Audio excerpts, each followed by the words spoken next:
Que ta parole éclaire mes pas, Seigneur. Aujourd'hui, on rencontre Agnès Das. Donc Agnès, certains la connaissent très bien. C'est une grande amie à moi, la première chose, depuis longue date. Mais surtout, elle a rencontré le Seigneur à l'âge de 12 ans, à travers un parcours pas toujours très facile. Mais elle s'est enracinée dans son alliance avec lui. Elle a fait alliance avec lui depuis longtemps. Et elle est vierge consacrée. Elle aime la parole qu'elle a étudiée énormément, qu'elle travaille jour après jour. Et elle va nous parler aujourd'hui. À toi, Agnès. Merci, Rita. Alors moi, j'ai eu la chance de recevoir la force du Saint-Esprit, l'effusion du Saint-Esprit, le baptême dans le Saint-Esprit, peu importe comment on l'appelle, quand j'avais 12 ans, à travers, comme tu dis, Rita, un parcours vraiment difficile, puisque je venais d'apprendre la maladie, et on m'avait dit à 25 ans que j'allais être morte, et avant, ça allait être fauteuil roulant et machine respiratoire. Et c'est à ce moment-là que j'ai rencontré Jésus comme vraiment quelqu'un de vivant. Quand ils ont prié pour moi, les gens d'un groupe de prière, j'ai découvert Jésus comme un ami dans mon cœur. Et puis, tout de suite, il m'a donné la grâce de lire la Bible.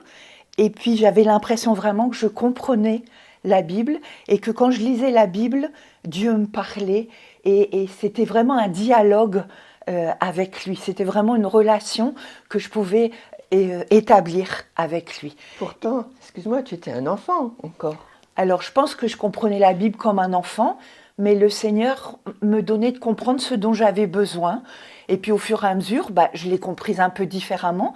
Mais pour ce moment-là, j'avais besoin de la comprendre comme je la comprenais. Et la chose forte, c'était... Le Seigneur a dit dans mon cœur, « Je suis ton ami et je t'abandonnerai jamais. » Et à travers la parole que je lisais, je voyais que Jésus était mon ami et qu'il ne m'abandonnerait jamais. Parce que à l'école, j'ai manqué 1 an l'école à cause de la maladie. J'ai eu l'impression d'être abandonnée par mes amis parce que la maladie, elle fait peur. Quand quelqu'un est plus pareil, ça fait peur. Il y a eu beaucoup de circonstances comme ça. Et Jésus m'a dit, « Je suis ton ami et je t'abandonnerai jamais. » Et c'est ce que j'ai vécu à travers la parole. Alors, donc cette parole, c'est vraiment un cadeau que le Seigneur nous donne, un cadeau où on peut le découvrir et où on peut parler avec lui. Parce qu'on lit quelque chose, ça nous touche et on peut lui répondre dans la prière, dans un dialogue. Vous allez peut-être être étonnés, mais moi, toute la journée, je parle à Jésus. Je suis en train de faire ma vaisselle, je suis en train de faire n'importe quoi. Je parle à Jésus et je sais qu'il peut me répondre. Et quand je vais me mettre dans la parole, eh bien, il va me parler directement à mon cœur. Et ça, pour moi, c'est vraiment essentiel. Et c'est une parole qui vient me toucher, moi, personnellement.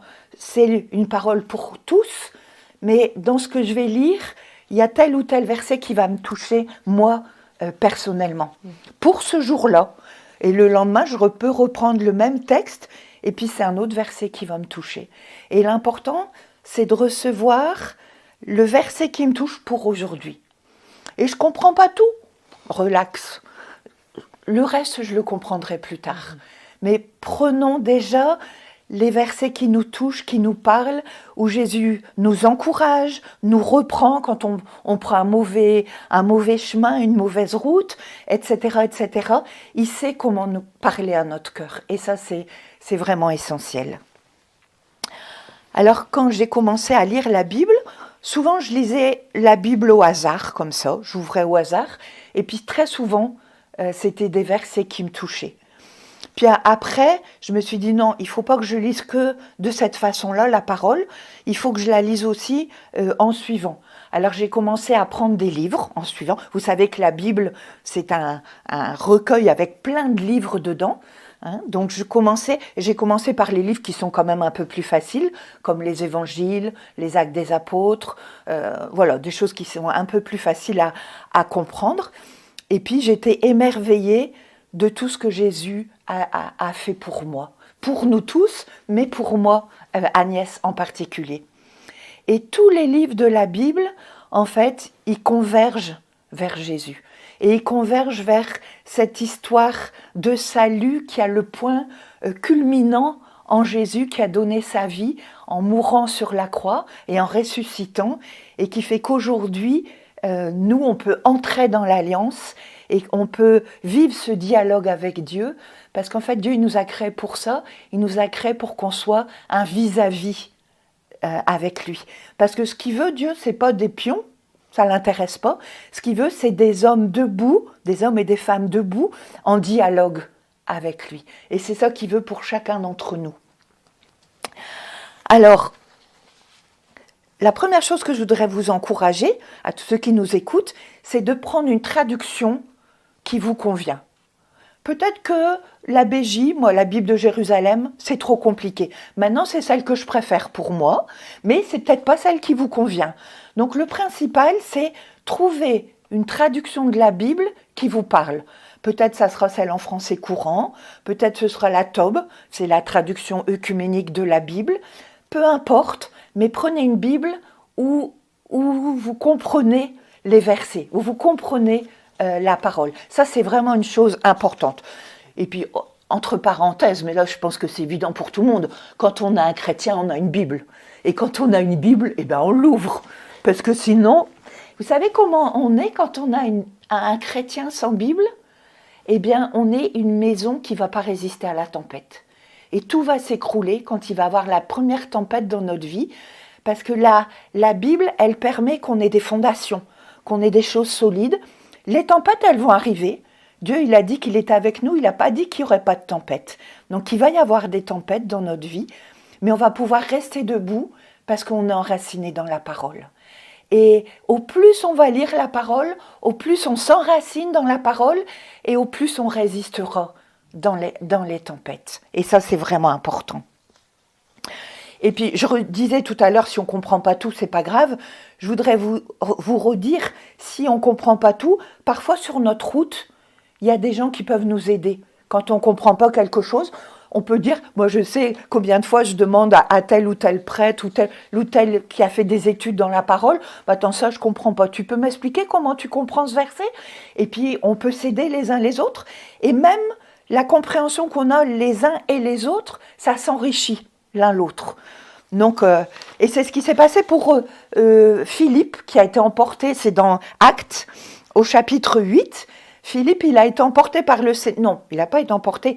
Le Seigneur lui a dit d'aller sur une route où il allait avoir une personne sur un char qui était en train de lire l'Écriture, un passage de l'Ancien Testament dans Isaïe, et qui ne comprenait rien du tout. Il était venu pour les fêtes à Jérusalem, donc c'est quelqu'un qui cherchait Dieu, mais il lisait l'Écriture et il ne comprenait pas. Et Philippe, il a été pris par le Seigneur, et puis il est arrivé près du char, il a entendu que cet Éthiopien était en train de lire l'Écriture, et puis il lui a posé une question. Il lui a posé une question en disant « Mais est-ce que tu comprends ce que tu lis ?» Puis l'autre a répondu « Non, je ne comprends rien. » Et alors, si tu veux bien lire Acte 8, verset 35. Philippe prit alors la parole et partant de ce texte de l'Écriture, lui annonça la bonne nouvelle de Jésus. Voilà. Donc en fait, sur sa route, il y a quelqu'un qui est venu lui expliquer les Écritures. Et après, si on lisait tout le texte, après il a fait cette rencontre personnelle avec Jésus, il demande d'être baptisé, Philippe est enlevé et lui, il repart tout joyeux, parce que quand on a fait cette rencontre avec Jésus, eh bien, on est tout joyeux. Ça ne veut pas dire que notre vie, elle va être facile, et ça, souvent je le dis, ça ne veut pas dire que notre vie, elle va être facile, mais il va nous accompagner et il ne va pas nous lâcher. Et ça change toute la vie. Ça change vraiment toute la vie. Alors, je voudrais juste dire 3 points avant qu'on regarde des exemples. Je vous disais tout à l'heure, la Bible, elle raconte l'histoire du salut.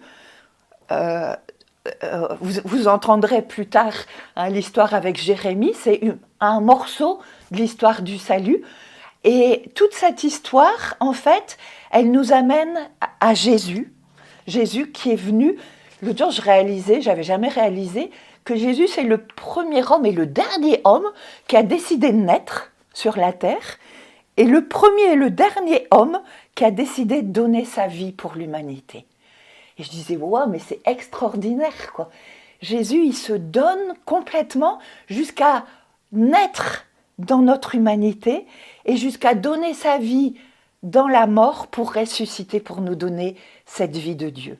Et ça, je trouve ça vraiment extraordinaire. Et toute la Bible, elle nous emmène vers ce sommet du salut.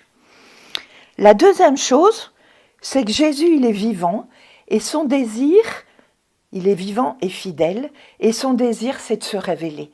Donc quand on lit la parole, si on a un cœur ouvert, il va se révéler. On ne comprend pas un verset, on passe, on prend le suivant, c'est pas grave. Mais le Seigneur, il est vivant, et son désir, c'est de se révéler à chaque homme et à chaque femme. Donc je vous encourage chacun à ouvrir votre cœur, à prendre votre parole et à la lire. Commencez pas par des textes compliqués, commencez par l'Évangile, commencez par des choses qui vous semblent simples, mais n'hésitez pas parce que le Seigneur, il veut se révéler à vous. Et puis, je l'ai déjà dit, mais je le redis, vous n'êtes pas seul dans cette découverte biblique. Et si vraiment ça coince, cherchez un frère ou une sœur dans le Seigneur qui peut vous aider à comprendre quelque chose qui bloque. Alors maintenant, on va prendre des exemples, parce que je vous disais, quand j'ai reçu cette force du Saint-Esprit, la parole, elle me parlait et elle me touchait. Et étonnamment, j'ai commencé par les prophètes. J'ouvrais la Bible et souvent, je tombais sur les prophètes. Et ça ne me paraissait pas si compliqué que ça, mais je crois que le Seigneur, il me donnait des versets qui n'étaient pas trop difficiles à comprendre. Le premier texte, c'est Jérémie 31:3. Si tu veux bien le lire, Rita, s'il te plaît. De loin, le Seigneur m'est apparu. D'un amour éternel, je t'ai aimé. Aussi t'ai-je maintenu ma faveur. Voilà. Donc, quand j'ai reçu ce texte, j'ai dit waouh, c'est incroyable. Le Seigneur, il m'a aimé, moi, Agnès, d'un amour éternel. C'est-à-dire qu'avant même que je sois créée, il m'aimait déjà. Et puis jusqu'au bout, je ne sais pas où est le bout, puisqu'il n'y en a pas, il m'aime. Et ça, j'ai dit, c'est incroyable. Et je vais vous raconter une petite histoire qui m'arrivait avec ce verset. Je dormais et j'ai fait un rêve. J'aimais beaucoup recevoir du courrier à cette époque-là parce que ça me disait que quelqu'un m'aimait et avait pensé à moi. Et à l'époque, on écrivait encore des lettres. Et la nuit, dans mon rêve, j'ai eu un courrier. Et puis, c'était « D'un amour éternel, je t'ai aimé ». C'était la seule chose qu'il y avait sur ce courrier. Et puis, j'ai fait « Waouh, qu'est-ce que c'est que ce courrier ?» Et quand je me suis réveillée, je dis, mais qui a écrit cette lettre? Parce que c'était pas signé. Et puis, c'est étonnant, mais j'ai ouvert ma Bible ce matin-là et je suis tombée sur ce verset-là. Wow. D'un amour éternel, je t'ai aimé. Et je me suis mise à pleurer. Parce que j'ai vu comment Dieu m'aimait, moi, Agnès, personnellement, à travers les choses difficiles que j'étais en train de vivre. Mais il me disait, t'inquiète pas, moi je t'aime et je t'abandonne pas.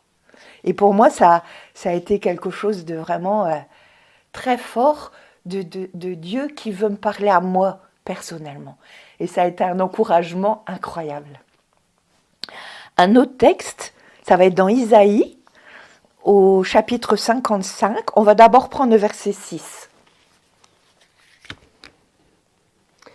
J'ai cherché le Seigneur. Cherchez le Seigneur pendant qu'il se laisse trouver. Invoquez-le pendant qu'il est proche. Voilà. J'étais tombée sur ce verset, c'est quelques flashs que je vous donne. Hein. J'étais tombée sur ce verset et je me disais, mais comment faire pour chercher le Seigneur? Qu'est-ce qu'on fait pour chercher le Seigneur? À votre avis? Ben voilà. Pour chercher le Seigneur, eh bien, on le trouve dans sa parole. Alors, il y a d'autres choses. On va le trouver dans les sacrements. On va le trouver avec les frères et sœurs dans la prière. Il y a d'autres choses. Mais on va chercher le Seigneur aussi dans sa parole. Et ce qui est beau dans ce verset, c'est « il se laisse trouver ». C'est le temps. Il y a une autre traduction qui dit « puisqu'il se laisse trouver ». Pas pendant qu'il se laisse trouver, mais puisqu'il se laisse trouver. Ça veut dire que si je le cherche, je vais le trouver. C'est pas une blague. C'est pas un jeu de piste impossible. C'est si je me mets à chercher le Seigneur, eh bien je vais le trouver. Invoquez-le pendant qu'il est proche. eh bien, si je me mets à lui parler, à lui demander des choses, eh bien, il est proche et il va répondre. Pas forcément comme j'attends. Ça, c'est possible. Des fois, je lui demande des choses et puis il répond pas tout à fait comme je pense. Mais il répond. Il répond et il est là. Et c'est extraordinaire parce qu'il se laisse trouver et puis il est proche, alors on peut l'invoquer. Le verset 8. Car vos pensées ne sont pas mes pensées, et mes voix ne sont pas vos voix, oracle du Seigneur. Donc on est toujours dans Isaïe 55. Alors là, quand j'ai reçu ce verset, c'est pas forcément des versets que j'ai reçus en suivant, hein. J'ai pris quelques exemples comme ça. Je me suis dit, mes pensées ne sont pas vos pensées. C'était à ma façon, hein, quand j'étais petite, hein, donc je me suis dit, donc la façon dont je pense les choses, c'est pas forcément comme Dieu il les pense. Et je me suis dit, mais comment faire pour que je puisse penser comme Dieu? Parce que mon désir, c'était ça. Si je veux lui plaire, quand on aime vraiment quelqu'un, on a envie de penser comme lui. Pas bêtement, mais parce que... Et puis en plus, là, c'est pas n'importe qui. C'est le grand Dieu de l'univers. Donc, vaut mieux penser comme lui. C'est quand même nettement plus facile. Je me suis dit, mais pour trouver ses pensées, où il faut aller? Dans la parole. Et alors, je me suis dit, mais il faut vraiment qu'on plonge dans la parole de Dieu pour connaître les pensées de Dieu et accepter que mes pensées, elles soient changées. C'est ça, en fait, l'immersion. C'est ça. Et petit à petit, mes pensées, elles vont être transformées par la pensée de Dieu et je vais me mettre à penser comme Dieu. Et du coup, eh bien, ça change toute la vie parce que je suis plus dans un état de révolte, c'est peut-être un peu trop fort, mais en disant, mais Dieu, qu'est-ce que tu fais? Ça n'empêche que des fois, je lui dis quand même, hé Dieu, à quoi tu joues, quoi? Mais on va se mettre petit à petit à penser vraiment comme Dieu. Et il va nous mettre dans ses voies. Le dernier verset d'Isaïe 55, le verset 11. Ainsi en est-il de la parole qui sort de ma bouche. Elle ne revient pas vers moi sans effet, sans avoir accompli ce que j'ai voulu et réalisé l'objet de sa mission. Alors là, au début, j'ai pas très bien compris. Enfin, si, j'ai compris que la parole, d'abord, la parole, elle sort de la bouche de Dieu. C'est incroyable. J'avais jamais réalisé qu'à chaque fois que je lisais la Bible, Dieu, il ouvrait sa bouche pour me parler. C'est incroyable, ça. Vous avez déjà réalisé ça, vous? Non, c'est très très beau, c'est ça. Incroyable, hein? Oui, c'est tout à fait. Vous vous rendez compte qu'à chaque fois que vous lisez la Bible, Dieu est en train d'ouvrir sa bouche pour vous parler à vous, chacun, personnellement. Moi, je trouve... Enfin, quand j'ai réalisé ça, j'ai dit, mais attends, c'est fou, quoi. Dieu, il est fou d'amour. Et puis, il dit, elle revient pas vers lui sans qu'elle ait accompli sa mission. C'est-à-dire que quand je lis un verset qui sort de sa bouche pour moi, eh bien, elle va pas revenir à lui sans que cette parole, elle a fait son travail dans mon cœur. Et il va tellement travailler mon cœur que la parole, elle va pas repartir à lui avant d'avoir fini le travail dans mon cœur. Si j'accepte, je peux toujours refuser, mais si j'accepte, eh bien la parole, elle va travailler mon cœur, et quand elle aura assez travaillé mon cœur, elle pourra repartir à lui. Mais autre chose que j'ai découvert là, c'est un peu plus tard, la parole qui sort de sa bouche, c'est le Verbe, donc c'est Jésus. Et Jésus, il n'est pas revenu à lui, il n'est pas reparti au ciel quand il est venu sur la terre, avant d'avoir accompli sa mission.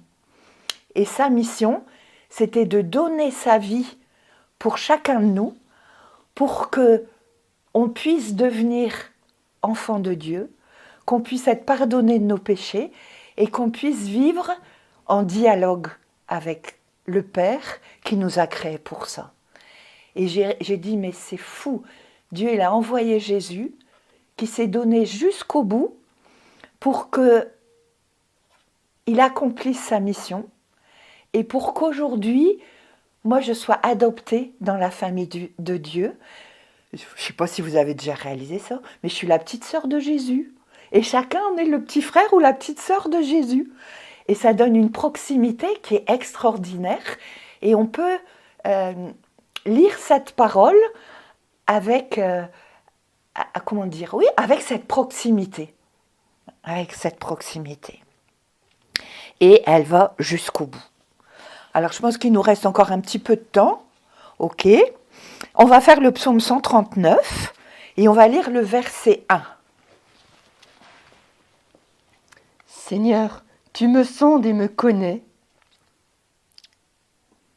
Voilà, ça suffit. Seigneur, tu me sondes et me connais. Voilà. Alors là, quand je suis tombée sur ce verset-là, moi je suis peut-être un peu enfantine, j'en sais rien, mais ça m'émerveille de savoir que le Seigneur, il me connaît. Il connaît mes côtés qui sont beaux, il connaît aussi tout ce qui ne va pas dans ma vie, mon péché, mes manques, mes faiblesses, il connaît tout. Mais incroyable, il n'est pas affolé par tout ça. Il me sonde, ça veut dire qu'il va avec son amour, et puis il va dans les coins où il y a des ténèbres, et dans les coins où ça va mieux. Mais il me sonde. Vous savez, quand on envoie des sondes, c'est pour voir qu'est-ce qu'il y a. Donc on envoie des sondes, on dit « Ah, là, c'est pas génial ». Puis on va un peu plus loin « Ah, là, ça va ». Mais voilà. Et Dieu, il fait ça dans mon cœur. Mais il fait ça dans mon cœur parce qu'il me connaît et qu'il veut me transformer. Et je peux me laisser sonder par lui parce que, justement, il me connaît et c'est une connaissance d'amour. C'est rien d'autre. Et même s'il voit des endroits qui ne vont pas, c'est pas pour me juger, c'est pour me transformer. Donc je peux me laisser sonder par Dieu. Tu peux prendre le verset 14. Je te rends grâce pour tant de prodiges, merveille que je suis, merveille que tes œuvres. Voilà. Alors là, quand j'ai lu ce verset, excusez-moi, mais j'ai été retournée. Au début, j'ai eu un peu de mal à l'accepter, parce que je ne me voyais pas comme une merveille. Parce que je voyais tous les trucs qui n'allaient pas dans ma vie. Je voyais aussi la maladie, qui faisait des choses difficiles. Et je disais, Seigneur, écoute, excuse-moi, mais tu te fous un peu de moi de dire que je suis une merveille, quoi. Et puis, le Seigneur, il m'a rappelé, tes pensées ne sont pas mes pensées. Puis petit à petit, j'ai dit au Seigneur, écoute Seigneur, moi j'arrive pas à accepter ce verset, mais ta parole, je sais qu'elle est vérité. Donc je te demande de venir m'aider à accepter ce verset pour moi. Alors ça a été un travail, ça ne s'est pas fait du jour au lendemain, ça a été un travail dans mon cœur, mais le Seigneur, petit à petit, il a changé mon cœur pour que je puisse accepter que oui, je suis une merveille. Mais rassurez-vous, je ne suis pas toute seule à être une merveille. C'est chacun de nous, chacun de vous, on est tous une merveille. Et si on n'arrive pas à l'accepter, pas de panique. Mais relisons ce verset tranquillement et laissons-le descendre dans notre cœur. Et puis petit à petit, la vérité de la parole, elle va entrer dans notre cœur. Et on va réaliser que oui, on est une merveille aux yeux de Dieu. Et qu'il nous aime. Il y a bien des choses qui ne vont pas, mais on est une merveille à ses yeux. Le dernier psaume, et puis on va terminer par là, c'est le psaume 94, et on va prendre d'abord le verset 12. Le verset, tu pourras lire en suivant si tu veux bien, 12, 18, 19 et 22. Et on va terminer avec ça. Heureux l'homme que tu reprends, Seigneur, et que tu enseignes par ta loi. Quand je dis, mon pied chancelle, ton amour, Seigneur, me soutient. Dans l'excès des soucis qui m'envahissent, tes consolations délectent mon âme. Mais le Seigneur est pour moi une citadelle, et mon Dieu, le rocher de mon refuge. Voilà. Alors il y a plusieurs choses dans ce psaume. La première chose, c'est « Heureux l'homme que tu reprends ». Alors c'est heureux la femme aussi, ça marche, c'est pas que pour les hommes. Que tu reprends, ça veut dire que tu corriges. On n'aime pas être corrigé. Moi, je me souviens quand j'étais jeune et que papa me corrigeait, j'avais pas trop envie, quoi. Et au début, quand Dieu me corrigeait, j'avais pas trop envie non plus. Et puis petit à petit, avec le texte de Hébreux 12, qui dit aussi que au début, on n'aime pas la correction, mais après, on se rend compte que waouh, c'est super, parce que le Seigneur, il nous change. Je me suis dit, mais en fait, je suis heureuse que Dieu me reprenne.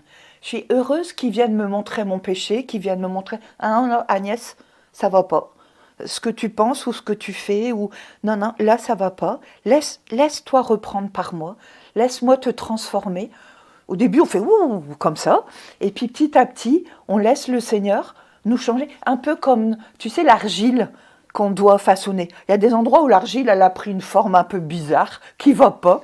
Puis Dieu dit, attends, ce morceau d'argile, je vais le reprendre un peu dans mes mains, je vais le réchauffer, et puis je vais le remettre dans la bonne position. Et en fait, c'est un peu ça, quand il nous reprend, c'est ça qui fait Dieu. Il prend cette argile, qui est devenue dure dans une mauvaise forme, et puis il met ses deux mains, vous imaginez, les deux mains du Père autour de votre cœur. Et puis il dit, là, ce coin-là, t'inquiète pas, je vais le remettre à sa place. Et puis il réchauffe, et puis petit à petit, il transforme. Au début, on n'a pas trop envie, parce que voilà. Et puis après, il fait, waouh, Dieu, il m'a repris, il m'a changé, et c'est encore une fois une merveille. Alors, autant se laisser reprendre, parce qu'on est heureux quand il fait ça. L'autre verset, le suivant, tu as pris, 18-19, c'est « Lorsque mon pied chancelle ». Et c'est vrai que par moments, des fois, je tanguais un peu. Et puis, Dieu, j'avais envie de lui dire, écoute, va un peu plus loin, parce que maintenant, je suis un petit peu fatiguée, et si tu me laissais un peu tranquille, ce serait pas mal, quoi. On connaît ça, oui. Voilà. Ou alors, le moral un peu dans les chaussettes, quoi. Ou des choses comme ça. Et le Seigneur, il me disait à travers sa parole, je te soutiens. Même quand tu as l'impression que tout tangue, je suis là et je te soutiens, je te lâche pas. Même quand toi, tu me donnes l'impression de me lâcher, moi, je te lâche pas. Je suis là et je te lâche pas. Et puis parfois, on a des soucis qui nous dépassent, des choses qui prennent tellement de place qu'on ne sait plus comment faire.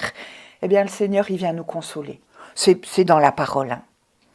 Et puis le dernier verset, le Seigneur est pour moi une citadelle, le rocher de mon refuge. Quand c'est trop difficile, on peut aller se réfugier en lui et se cacher. Vous savez, comme l'hirondelle, il y a un verset dans la Bible qui dit que l'hirondelle, elle se cache au creux du rocher. On peut se cacher dans les bras du Père et il est notre protecteur et il prend soin de nous. Alors, comme conclusion, je voudrais vous dire, n'ayez pas peur d'ouvrir votre Bible. C'est tellement important et Dieu, il a tellement envie de vous parler. Donc, si on n'en avez pas, surtout courez en acheter une et puis après, n'ayez pas peur. Commencez par les textes les plus faciles, les évangiles, le Nouveau Testament, etc. Mais n'ayez pas peur d'ouvrir votre Bible. Et c'est vraiment là-dessus que je voudrais conclure parce que le Seigneur, il veut commencer un dialogue avec vous, ou continuer un dialogue avec vous. Il vous aime infiniment, vous êtes précieux à ses yeux, et il veut vous parler. Vous n'êtes pas une personne lambda, vous êtes une personne précieuse devant lui, et il veut vous parler et dialoguer avec vous. Il veut que vous soyez debout, un vis-à-vis devant lui, et il veut vous parler. Et vous pouvez lui répondre à travers la prière. Ah bien, merci Agnès, parce que c'est tout simple ce que tu nous expliques et en même temps tellement profond. Et tu nous ouvres à tous la porte de ce trésor, de cette immensité d'amour qui est dans la Bible et qui est dans le cœur de Dieu. Oui, tout à fait. Qu'il me soit fait selon ta parole, je choisis de vivre dans la vérité.